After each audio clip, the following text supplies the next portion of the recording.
Hi guys, Anamika here. In this video, I'm going to share with you guys what is Shunyata and who is it for.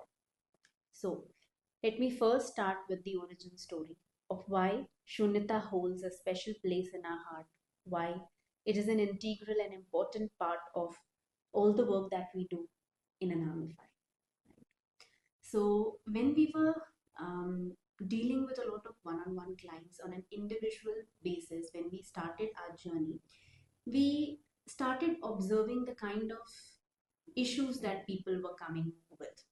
For an example, feeling taken for granted in relationships, not being valued in relationships, not feeling understood, and attracting the same kind of people and situations in life, kind of people feeling stuck, like they are stuck in a loop, same things keep happening in life. Time goes by and the same patterns continue to happen, the same patterns keep repeating.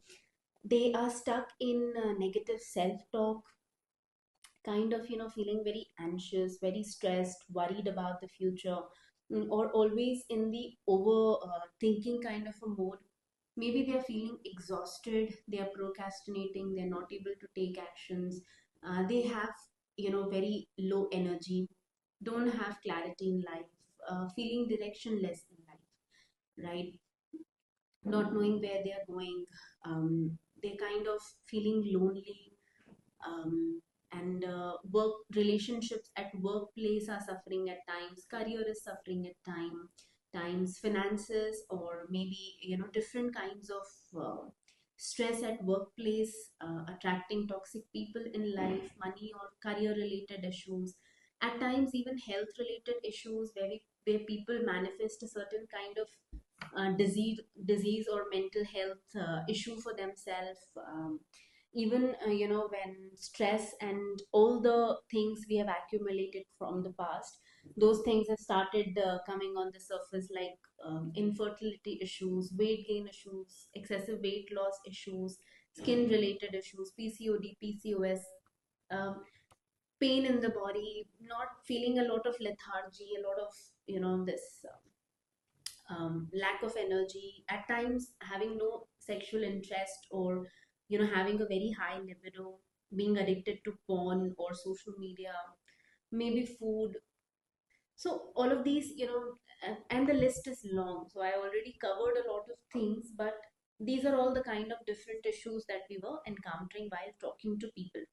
And while we were going through all of these things and collecting data, talking to people, understanding their challenges, we realized that at a baseline, a lot of these things were similar. A lot of these issues that people were going through could actually be summarized, could actually be structuralized in a way that instead of doing it like a one-on-one personal thing, which I'm not saying is not important or not valuable, but it at times becomes more expensive for people. It at times becomes more time taking, not just for them but for us also as coaches to deal with people one on one basis.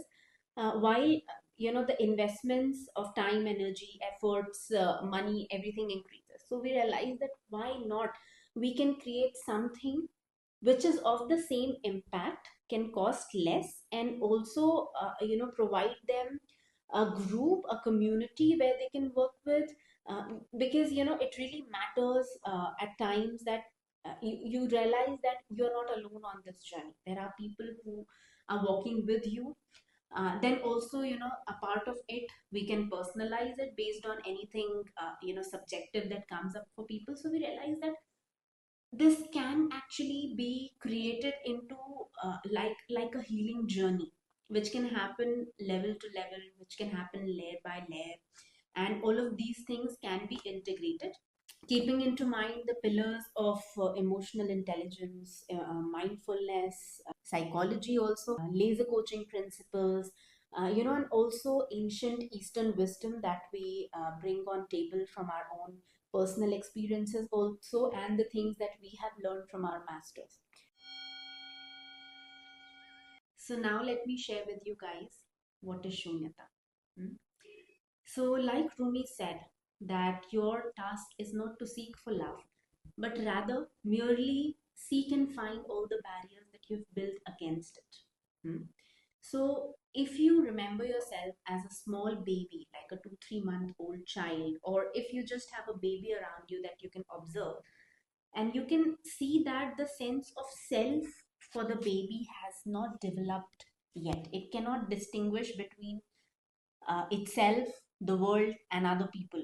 So everything is kind of like merged into one. They don't have that sense of identity that this is mine, this is yours, this is good, this is bad. Nothing. They're just a blob of energy flowing with life. They are just eating, sleeping, pooping, and crying and asking for whatever they want and all that, right? So there's nothing on the written on the slate. They are like a clean slate. Now, of course, all of us are born with our own innate gifts and capabilities and personalities and all that. But based on the mind, but keeping the mindset, keeping the emotions, keeping the reactions in mind, we are a blank slate, right? Okay, fine. And now, what happens in life that through our experiences, situations, things that happen with people, what we go through in life, how people behave with us, how people behave with each other, that we observe. Like a sponge, we absorb everything as a child, and we slowly grow up. We don't have rationality yet, but our emotions have started coming online. We want to be seen, we want to be loved, we want to be heard, we want to be acknowledged, we want to be accepted. We want to make sure that we are safe in the environment in which we are being raised, right? And at times, with all of these things that we learn, other people's conditionings, patterns, beliefs, knowingly, unknowingly, intentionally, unintentionally get passed on to us, right? Uh, Different kinds of wounds, different kinds of traumas. Every time we wanted something and something was not provided to us or we didn't receive it due to whatever situations, we create a split, divide ourselves into two parts, right? One part knows what it wants, another part is there telling you can't get it, you're not capable, you don't deserve it, whatever, right? Which it learned through the present scenario which happened in life, right? So likewise, imagine so many times these things happen and we start creating splits inside us, where there is a part of us which wants something and there is a part of us which now feels that it can't get it, right? So now, to protect ourselves from hurt, we adapt defense mechanisms, we adapt coping mechanisms, we have our own triggers, we have our own set of beliefs, we have our own set of things stored in our subconscious mind based on which we continue to keep ourselves safe and protect ourselves from hurt, but at the same point of time playing small in life, being driven by the fears and insecurities, the conditionings, the patterns that we have picked up.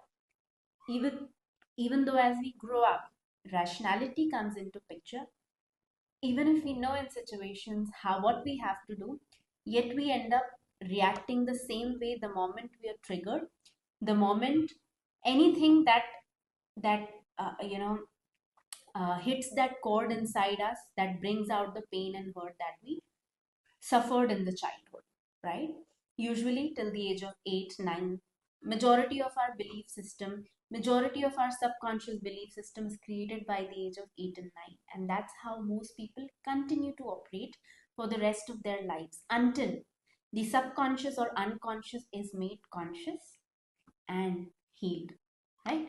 So, simple thing. Now, as I was telling you all of these things, Shunyata is about this journey of unlearning what does not serve us on the journey of life, what acts like a barrier for us to achieve what we want to achieve in life, to live the kind of life we were meant to live, aligned with life, living in coherence with life, living in resonance with life, right?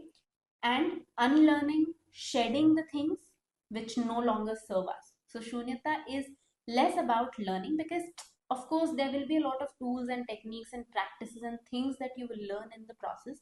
But more than that, all of those things are provided to you as an assistance so that you can shed what is no longer serving you, what is not required for you anymore, right? To lead life, close those chapters, give closure to them, dissolve merge back, integrate. All of these things are a part of it. And I already shared with you guys that what are some of the pillars of our work. So let me go forward and now explain to you guys that how this journey actually happens. So we do this work in two parts. One is online, another is offline. We begin with online work where we go deeper into understanding, becoming more self-aware, where you understand about your behaviors, your reactions, your triggers, your root patterns, the kind of patterns you have observed in your life, observing all of those things, and becoming aware of what is it that you've gone through, um, finding your defense mechanisms, finding how you cope, and going to the root cause of it, understanding where it is coming from, and healing it from the root level, which is the level of your subconscious mind, which is where the story and the meaning that you add to it is absorbed, and that's where the reaction comes from. Hmm? So we work at that level in the beginning. After the online work, what people tell us is that they have become more self-loving, they have become more calm and composed, and their responses have changed compared to before. They have become less self-critical, better at self-regulating their emotions. They have become more positive in the way they deal with themselves, more empathetic, more compassionate towards themselves. They still get triggered, but the intensity and the time of their trigger has reduced quite a lot. They are able to take actions, small actions towards what they want in life, and they are able to now sustain or at least attract the right set of people. They know what they want, they have more clarity, more energy, more direction in life, and they are now getting better and letting go of what does not serve them, the kind of relationships that do not serve them, the kind of situations and things do not serve them. Then we move to the offline part of things, where things start getting more advanced, right? And we start applying the advanced tools and techniques and practices coming from ancient wisdom, coming from um, different practices related to mindfulness, different practices related to psychology also, and going much at a much deeper level, going through catharsis, going through dissolving these things from the energy itself, from the aura that you carry, from the way you carry yourself out, the whole of you, right? So that's where we work when it comes to the offline thing, right? And usually after the offline workshops, what we observe from people, they come and tell us that their health issues have started improving. They have become more peaceful. They have become more grounded, more self-aware, more emotionally intelligent, better at self-regulation. They can regulate themselves more quickly, being able to manifest and attract things in life, much faster, much better, much clearer, and they are able to be more resilient. They are more perseverant in life. They are, able to handle things well. Instead of reacting, they are responding, and they feel better in their body, more energy, more energetic, and they are able to have a different kind of connection and relationship with themselves, with other people, and how they deal, how's their relationship with life, right? So that's what people tell us after they have done the offline work.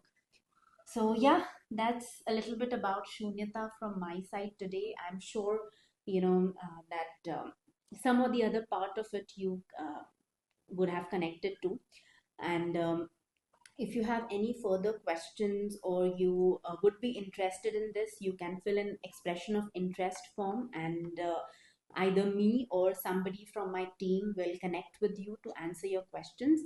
And yeah, so it's me, it's a Karma, and our team who facilitates this process will be happy to answer any questions that you have, right?